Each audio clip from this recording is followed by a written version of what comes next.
السلام عليكم مشاهدينا الكرام. في هذا الخبر العاجل المرجو الإعجاب بالفيديو والاشتراك في القناة دعما لنا وليصلكم دائما كل جديد.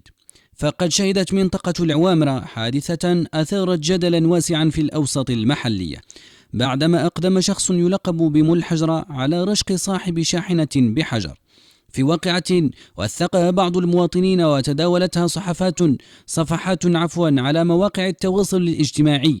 الحادث الذي وقع في ظروف لا تزال تفاصيلها الكاملة غير واضحة خلف حالة من الاستياء بين الساكنة، خصوصا مع تزايد مظاهر العنف في الفضاءات العامة. وبحسب المعطيات الأولية فإن الخلاف بين الطرفين نشب بشكل مفاجئ قبل أن يتطور إلى اعتداء جسدي استعمل فيه حجر، ما تسبب في إصابة سائق الشاحنة.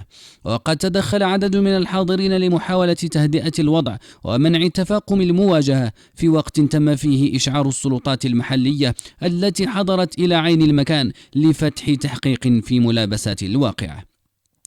غير أن السلطات المختصة بشرت إجراءاتها القانونية، حيث يرتقب الاستماع إلى جميع الأطراف المعنية إضافة إلى شهود العيان من أجل تحديد المسؤوليات وترتيب الجزاءات اللازمة وفقا للقانون.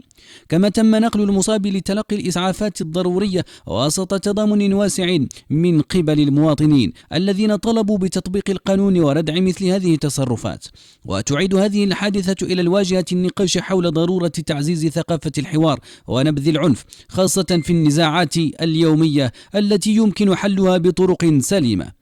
كما دعا عدد من الفاعلين المحليين إلى تكثيف الحملات التوعوية وتشديد المراقبة الأمنية لضمان سلامة المواطنين والحفاظ على النظام العام. شكرا على حسن المتابعة.